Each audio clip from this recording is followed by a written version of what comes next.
నీకెందుకు అంత ఈగో అని మనం ఎవరినైనా సరే లేడీస్ని అడిగి చూడండి. వాళ్ళు చెప్పే సమాధానాలు మనం ఊహించలేనంతగా ఉంటాయి.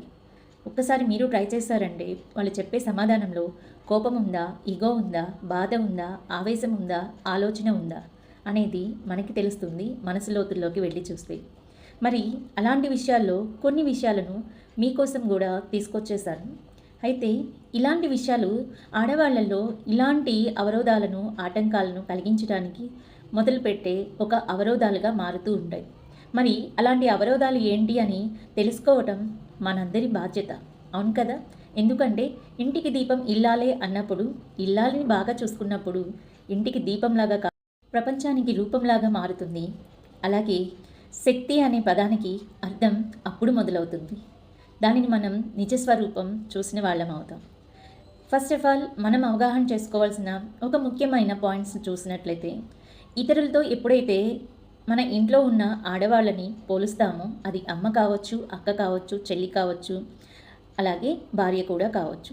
ఇలా ఇతరులతో ఎప్పుడైనా పోల్చి చూసినప్పుడు తనకి బాధ కలగదు, కోపం కలగదు, తన మీద తనకే సెల్ఫ్ డౌట్ వస్తుంది. అవునా, నేను ఇలా కూడా చేయలేకపోతున్నానా, ఇంతలా ఉన్న చిన్న పనికి కూడా నేను పనికి రాలేకపోతున్నానా అనే సెల్ఫ్ డౌట్ తనలో మొదలవుతుంది. తన మొదలైన ఆ సెల్ఫ్ డౌట్ని ఎవరితో డిస్కషన్ చేయాలో తెలియక తన ఈగో అనేది ఏర్పడుతుంది. అలాగే నిర్లక్ష్యం చేసినప్పుడు కూడా తన ఈగో అనేది హర్ట్ అవుతూ ఉంటుంది. మనం ఎంత కోపంగా మాట్లాడినా మరీ అంతగా తనకి కోపం రాదు, ఈగో రాదు. బట్ మనం ఎప్పుడైతే తన పట్ల నిర్లక్ష్య ధోరణితో మాట్లాడుతూ ఉంటామో, మన అనుకున్న వారి దగ్గర నుంచి తను కోరుకుంటున్న ప్రేమ, అలాగే ఆశ, అలాగే జాగ్రత్త, ఇవన్నీ కూడా తనకి చేరలేకపోతే తనకు కలిగేదే ఆ బాధనే ఈగోగా మారుస్తుంది. అలాంటి ఈగో బయటికి కనిపించదు. లోపల తనని తాను ఎన్నో విధాలుగా తనని తాను బాధించుకున్న తర్వాతనే బయటికి వస్తుంది. కానీ చాలామందికి తెలియంది ఏంటి అంటే, ఈమెకి ఈగో ఎక్కువ, అంత మొండి పట్టుదల ఎందుకు అని మాత్రమే.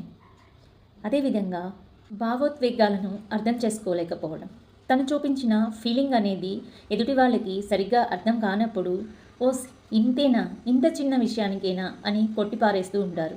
బట్ ఎవరికైనా ఒక విషయం బాధ కలిగించింది అంటే అది చిన్న విషయం కాదు, మనసు లోతుల్లో నుంచి వచ్చిన అతిపెద్ద భయంకర ఆందోళన. ఆ ఆందోళన ఎప్పుడైతే అవతలి వారితో షేర్ చేసుకుంటే నా ఆందోళనకి ఒక ఆన్సర్ దొరుకుతుంది, అలాగే నేను మనశ్శాంతిగా ఉంటాను అనుకున్నప్పుడు మాత్రమే తను తన మనసులో ఉన్న భావాలన్నీ కూడా బయటికి తీసుకొస్తూ ఉంటుంది. అలాంటప్పుడు మనం తను చెప్పే విధానాన్ని, అలాగే విషయాన్ని అర్థం చేసుకోకుండా ఎప్పుడైతే కొట్టి పాడేస్తామో అప్పుడు తనకి ఈగో అనేది బయటికి వస్తుంది, కన్నీటి రూపంలో, అలాగే బాధ రూపంలో. ఇది కూడా మనకి అర్థం కావాలి. అలా అటెన్షన్ తన మీద చూపించకపోవడం, ఏదైనా తను హ్యాపీగా సరదాగా షేర్ చేసుకుంటున్నప్పుడు, లేదు మన కోసం ఏదైనా పని చేస్తున్నప్పుడు, లేదా ఒక మాట చెప్తున్నప్పుడు మనం గనక శ్రద్ధగా వినకపోగా మొబైల్ చూస్తూ ఉన్నాము అంటే అప్పుడు తనకి తన లోకంలో తను ఒక్కటే ఒంటరిగా ఉంటాను, నా భావాలు ఎవరికీ అర్థం కాదు, అలాగే ఎవరు నా మనసులోని భావాలను, ఆశలను, బాధను అర్థం చేసుకునే వాళ్ళు లేరు అని చెప్పి లోన్లీగా ఫీల్ అవ్వడం అనేది తను ఆలోచించుకుంటూ వస్తూ ఉంటుంది. అప్పుడు కలిగేది ఈగో. ఆ ఈగో కూడా తనకి లోన్లీనెస్ తెప్పించిన వారి పట్ల కాకుండా తన మీద తనకే అలాంటి ప్రభావం అనేది చూస్తూ ఉంటుంది మనసులోతుల్లో.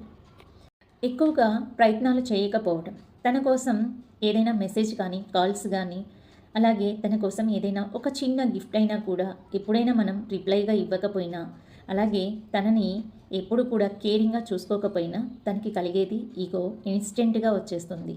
ఎప్పుడు నాతో ఉండేవాడు ఇప్పుడేంటి ఇంత దూరం అయిపోతున్నాడు, ఒక కాల్ లేదు, మెసేజ్ లేదు, కనీసం రిప్లై కూడా లేదు ఏంటి అని చెప్పేసి ఈగోగా ఆ ఫీలింగ్ అనేది మారుతుంది. వీటన్నిటి కారణాలు ఏంటి అంటే, దీనికి సంబంధించి తన మైండ్లో ఏవైతే ఆందోళనలు ఉన్నాయో వాటన్నిటినీ రిలీవ్ చేసుకోవడానికి తనకు ఒక సహాయం కావాలి, ఒక తోడు కావాలి. అలాంటి సహాయాన్ని, తోడుని మనం ఎప్పుడైతే అందిస్తామో ఆడవాళ్ళుగా ఉంటారు, ఈగోగా మారరు. మనం చూసే ఆడవాళ్ళకి భూమాతకు ఉన్నంత ఓర్పు కలిగింది ఆడవాళ్ళకి అని చెప్తూ ఉంటారు. మరి అలాంటి భూమాతను మన చేతులతో మనమే ఇలా దౌర్భాగ్యంలోకి తీసుకొచ్చేస్తున్నామా అనేది ఒక్కసారి ఆలోచించి తను అడిగేది మణులు మాణిక్యాలు కాదు, చిన్న చిన్న ఫీలింగ్స్, ఎమోషన్స్ కంట్రోల్ చేసుకోవడానికి తనకంటూ నా వారు ఉన్నారు అనే ఒక ధైర్యాన్ని ఇవ్వడం.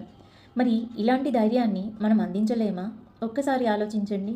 మరి ఇక మీదటైనా ఎందుకు ఆడవాళ్ళు ఈగోయిస్టులుగా మారుతున్నారు, మొండిగా మారుతున్నారు అని క్వశ్చన్స్ వేయడం ఆపేసి వాళ్ళని మనస్ఫూర్తిగా, మనశ్శాంతిగా ఎలా బ్రతకనివ్వాలి, ఎలా చూసుకోవాలో అర్థమవ్వాలి అంటే ఈ వీడియో స్టార్టింగ్ నుంచి చివరి వరకు చూసిన వాళ్ళకి మాత్రమే అర్థమవుతుంది.